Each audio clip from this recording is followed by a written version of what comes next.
주차장과 택시요금 등 공공요금이 들썩이고 있습니다. 급등한 물가에 공공요금 인상까지 더해지면 시민들의 부담은 더욱 커질 전망입니다. 가뭄 상황이 심각해지면서 생활 공업용수를 공급하는 주요 댐들이 공급량과 공급 방식을 잇따라 바꾸고 있습니다. 물을 사용하지 못하면 직격탄을 맞게 될 대형 산단은 초비상 상태입니다. 나경원 저출산 고령사회 부위원장이 KBC 여의도 초대석에 출연해 사실상 국민의힘 당대표 출마 의사를 밝혔습니다. 나경원 부위원장의 출마 의사가 국민의힘 당대표 선거 구도에 어떤 영향을 미칠지 주목됩니다. 올해 광주 전남 연고 프로스포츠 팀들이 지역민을 힐링시켜주길 기대하는 목소리가 어느 때보다 높습니다. 기아 타이거즈의 우승 도전과 1부 리그에 복귀한 광주FC의 선전이 기대됩니다. 여러분 안녕하십니까? KBC 8시 뉴스입니다. 새해 들어 공영주차장과 택시 요금 등 공공요금이 들썩이고 있습니다. 그렇지 않아도 오른 물가에 공공요금 인상까지 더해지면 시민들의 부담이 더욱 커질 걸로 보입니다. 정의진 기자입니다. 새해 벽두부터 광주시의 공공물가가 들썩이고 있습니다. 지난 1일부터 공영주차장 요금은 1급지 기준 시간당 1,400원에서 2,000원으로 인상됐습니다. 기존엔 기본 30분에 15분마다 추가 요금을 냈지만 이제는 기본 10분에 10분마다 요금을 추가로 내야 합니다. 광주시는 지난 2004년 이후 동결했던 공영주차장 요금을 18년 만에 현실화했다는 입장입니다. 택시 요금 인상도 예고했습니다. 현행 3,300원에서 서울 부산과 같은 3,800원, 그리고 4,000원, 많게는 4,300원까지 올리는 방안을 놓고 검토 중입니다. 기름값 인상과 보험료 상승으로 어려움을 겪는 택시업계의 사정을 고려한 결과입니다. 광주만 지금 후발이에요. 이상은 해요. 포기라든가 시기가 아직 미정인 거죠. 지난해 소비자 물가 상승률은 IMF 외환위기 이후 24년 만에 최고치인 5.1%. 전기요금까지 오른 상황에서 줄줄이 예고된 공공요금 인상 소식에 지역민들은 답답함을 토로합니다.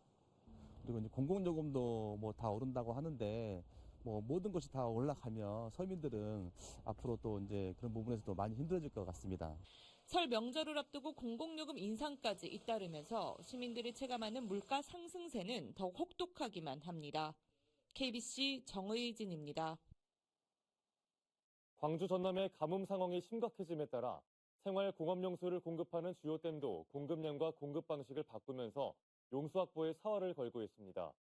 물을 사용하지 못하면 직격탄을 맞게 될 여수와 광양의 대형 산단도 초비상 상태입니다. 이계혁 기자가 보도합니다. 여수와 광양의 생활공업용수를 공급하는 수어댐입니다. 주암댐의 5분의 1 규모인 수어댐은 최근 광양 지역 물 공급에 집중하기 위해 여수로 방류하는 양을 대폭 줄였습니다. 대신 주암댐은 여수 지역 공급량을 늘렸고 주암댐에 의존하던 목포 지역에는 최근 장흥댐 물을 방류하기 시작했습니다. 수력발전소가 있는 보성강댐도 최근 발전을 사실상 중단하고 최소한의 농업용수를 제외한 용수 대부분을 하류 주암댐으로 흘려보내고 있습니다. 한수원과 농어촌공사 그리고 K워터 등 관계기관이 협의체를 이뤄서 댐보 연계 운영 협의회라는 걸 진행하고 있습니다. 필요한 수량을 제외하고는 저희가 주암댐으로 흘려받아서 그걸 가뭄 대응에 활용하는 것으로 생각을 하시면 될 것 같습니다. 용수 공급이 줄면 직격탄을 맞게 되는 여수와 광양 지역의 대형 산단도 비상입니다.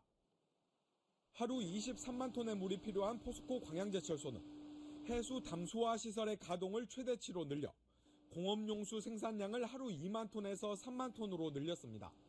광양제철소의 부하에 따라서 가동을 하고 있습니다.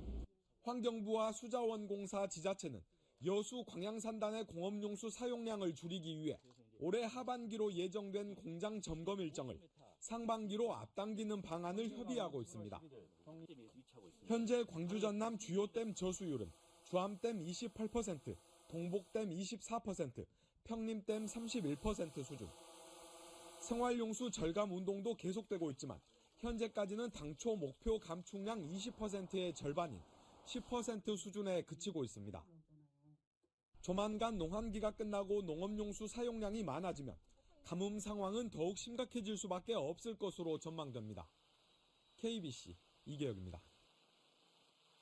농협이 상수원 고갈로 제한급수가 이어지고 있는 섬 지역에 대규모 식수 지원에 나섰습니다. 농협 전남본부는 지난해부터 지속된 가뭄으로 식수난을 겪는 완도 노화와 보길, 소환 등 5개 섬 지역 주민 13,000여 명에게 2주간 공급할 수 있는 400톤의 물 20만 병을 지원했습니다. 전남은 지난 1973년 기상 관측 이래 50년 만에 최저 수준의 강수량을 기록하면서 대부분 지역에서 생활용수가 부족한 실정인데 특히 완도 일부 섬 지역은 지난해 5월부터 일찌감치 제한급수가 이뤄지면서 주민 불편이 가중되고 있습니다. 도로 위에 염산 10리터가 누출돼 소방당국이 제거 작업을 벌였습니다.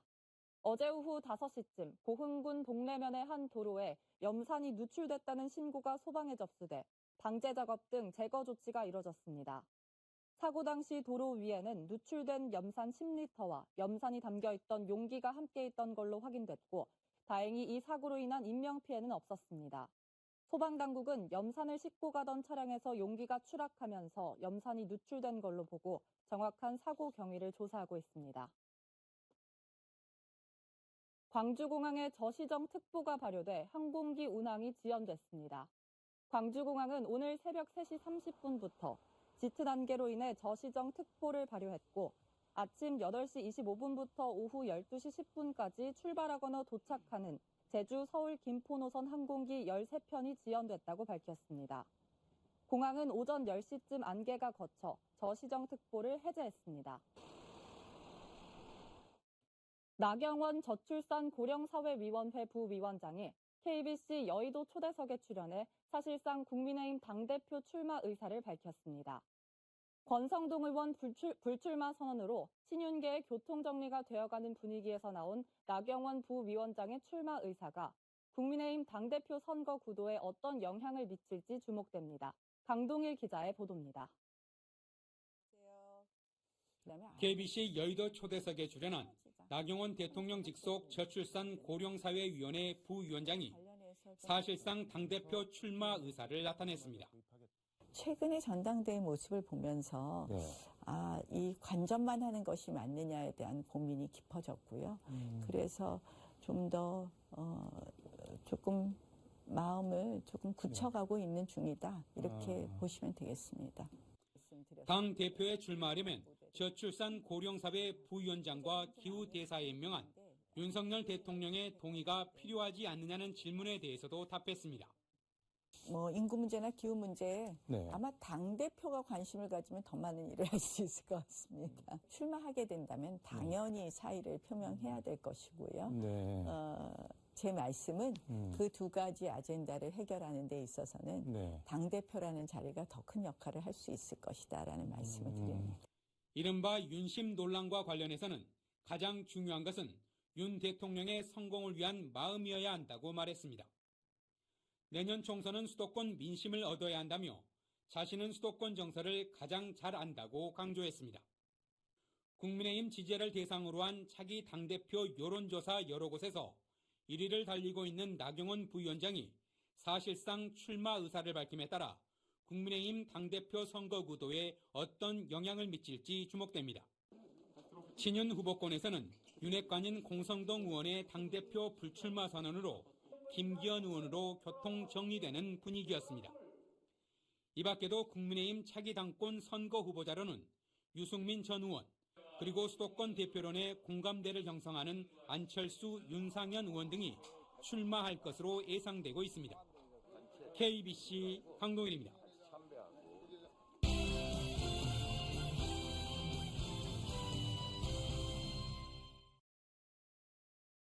2023년 신년기획 오늘은 마지막 순서입니다. 올해 광주 전남 연고 프로스포츠 팀들의 선전을 기대하는 목소리가 어느 때보다 높은데요. 지난해 4년 만에 가을 야구에 진출했던 기아 타이거즈는 올해 본격적인 우승권 도전에 나서고 K리그2 무대를 체패하고 2년 만에 1부 리그에 복귀한 광주FC는 다시 한번 상위 스플릿에 도전합니다. 김지현 기자의 보도입니다. 4년 만에 가을 야구 진출에도 아쉬웠던 와일드카드 결정전 탈락. 기아 타이거즈의 2022년은 기대와 아쉬움이 교차한 한 해였습니다. 절반의 성공이라는 평가도 있지만 팬들의 시선은 여전히 우승권을 향해 있습니다. 코칭 스태프와 선수단 역시 올해는 반드시 우승권으로 도약하겠다는 각오입니다. 주전 포수 박동원을 놓치고 외부 영입에 실패한 점은 아쉽지만 조직력과 짜임새를 보강한다면 지난 시즌보다 더 나은 성적을 기대할 수 있다는 평가입니다. 지난해 리그 팀 타율 1위를 기록한 화려한 공격 진영은 건재합니다. 박찬호, 김선빈의 내야 센터 라인이 여전하고 나성범과 소크라테스, 최영우로 이어지는 중심 타선도 리그 최고 수준입니다. 부침을 겪었던 투수진도 새로운 외국인 선수들의 가세로 업그레이드가 기대됩니다. 지난 시즌 부상과 교체 등으로 우여곡절을 겪었지만 올해는 일찌감치 알짜배기 선수들로 영입을 완료했습니다. 신인 드래프트를 통해 입단한 고교 랭킹 1위 투수인 윤영철도 제2의 류현진으로 불리며 즉시 전력감으로 기대되고 있습니다. 일단 1군에서 뛰게 된다면은 또 신인왕도 한번 받아보고 싶고 가능한 빨리 1군에 자리 잡아가지고 이제 팬들한테 더 많은 모습 보여드리고 싶습니다. 지난 시즌 상무에서 복귀해 완벽 9위를 선보인 김기훈이 가세했고 올 시즌 중반에는 최고의 외야 자원 최원준이 제대합니다. 촉망받는 유망주인 김도영과 김석환, 최지민 등도 리그 첫 해 적응을 마치고 올 시즌 본격적인 활약을 기대케 하고 있습니다. 프로축구 광주FC는 1부 리그 복귀를 앞두고 구슬땀을 흘리고 있습니다. 2년 전 2부 리그 강등의 아픔을 겪은 광주는 지난 시즌 압도적인 경기력으로 K리그2를 제패하고 일찌감치 승격을 확정지었습니다. 신임 이정효 감독의 빈틈없는 지도 아래 광주만의 끈끈하고 저돌적인 팀 컬러를 선보이며 K리그1 출격을 대기 중입니다. 유럽 빅리그 출신의 네덜란드 국적 센터백 티모와 브라질 출신의 공격수 토마스 등 외국인 선수 영입도 속속 확정되며 선수단 정비가 마무리 단계입니다. 3일 태국 동계 훈련을 시작으로 본격적인 올 시즌 채비에 들어간 광주FC는 강등권에 머무는 것이 아닌 일부 리그에서 꾸준히 경쟁할 수 있는 팀으로 거듭나겠다는 각오입니다. 동계훈련 하면서 더 보완도 하고 더 강해진다면 충분히 1부에서도 저희 축구를 한다면 이것도 1부에서도 통할 수 있구나, 저희도 할 수 있구나는 더 자신감을 더 배가 생기지 않을까, 그래서 아마 더 좋은 성적을 낼 수 있지 않을까 그렇게 생각하고 있습니다. 한동안 침체기에 들었던 광주 지역 프로스포츠 팀들이 지역민들의 관심과 사랑으로 올 한 해 화려한 비상에 성공할 수 있을지 기대됩니다. KBC 김재현입니다. 다음은 희망 2023 나눔 캠페인에 참여해주신 분들입니다. 광주 수원 후반베르디움 1차 아파트 주민들이 100만 원을 모아 보내주셨습니다. 김영록 전남지사와 전남도청 임직원들이 4,850만 2,640원을 모아 보내주셨습니다. 소중한 성금 감사합니다. 조선 유학사의 큰 발자취를 남긴 고봉 기대승 선생을 기리는 광주 광산구 월봉서원에서 호남 지역 첫 강화회가 열렸습니다. 고봉 서세 450주년을 맞아 2박 3일의 일정으로 열린 이번 강학회에는 월봉서원과 퇴계 이황 선생을 기리는 경북 안동 도산서원의 후학, 시민 등 40여 명이 참석했습니다. 퇴계와 고봉이 8년간 펼친 조선 성리학의 퇴고 논쟁, 4단 7정 논쟁을 토론으로 재현한 이번 강학회는 향후 도산서원과 월봉서원에서 번갈아 개최될 예정입니다. 지난해 기아 광주 공장의 자동차 생산량이 전년도보다 소폭 증가한 걸로 나타났습니다. 지난해 기아 오토랜드 광주에서 생산된 자동차 생산 대수는 모두 47만 2천여 대로 2021년 45만 7천여 대보다 3.3% 증가하며 3년 연속 상승세를 이어갔습니다. 코로나19 재확산과 반도체 부품 수급 차질 등 악재가 잇따랐지만 내수 판매가 늘어난 셀토스의 생산량이 2021년에 비해 20% 이상 늘어나며 생산 대수 증가를 이끌었습니다. 전남 도내 자동차 2천여 대가 사망자 명의로 등록된 유령 자동차인 걸로 조사됐습니다. 지난해 행정안전부의 전라남도 종합감사 결과에 따르면 지난해 5월 기준 차량 소유자가 사망했지만 이전이 이루어지지 않아 사망자 명의로 등록돼 있는 속칭 유령 자동차가 전라남도에 모두 2,200여 대에 달하는 걸로 집계됐습니다. 자동차 관리법에 따르면 자동차 이전 등록은 상속 개시일이 속하는 달의 말일부터 6개월 이내에 해야 하며 이전 등록을 하지 않을 경우 범칙금 처분과 함께 운행 정지 명령을 받을 수 있습니다. 전남에서 고령 운전자의 운전면허 반납 혜택이 확대되고 있습니다. 순천시는 올해부터 만 70세 이상 고령자가 운전면허를 자진 반납할 경우 50만 원가량의 교통카드나 순천 사랑 상품권을 지급하기로 하는 등 전남 대부분의 각 시군마다 기존 10만 원가량이었던 지원금을 20만 원에서 50만 원으로 올리고 있는 추세입니다. 전라남도도 고령의 운전면허 자진 반납자를 대상으로 도내 병원과 식음료업소 등 126개 지정업소에서 이용요금을 최대 30%까지 할인하는 제도를 운영하고 있습니다. 광주 강산구가 군공항과 평동 포사격장 소음 피해 보상 접수를 받습니다. 지난해 1월 1일부터 지난해 12월 31일까지 소음대책 지역의 주민등록지를 두고 실제로 거주한 주민과 외국인은 군용 비행장 소음 피해 보상금을, 지난 2020년 11월 27일부터 지난해 12월 31일까지 거주한 주민과 외국인은 평동 포사격장 소음 피해 보상금을 신청하면 됩니다. 보상금은 오는 9일부터 다음 달 28일까지 신청할 수 있고 소음 피해 등급에 따라 차등 지급됩니다. 지난해 전남의 세탁료가 20% 가까이 오르는 등 서비스 비용 인상이 잇따르는 걸로 나타났습니다. 한국소비자원 참 가격에 따르면 지난해 12월 전남 지역 신사복 상하이 드라이클리닝 평균 비용은 1년 전보다 19.3%가 오른 8,944원이었으며 목욕료는 15.9% 인상된 7,278원이었습니다.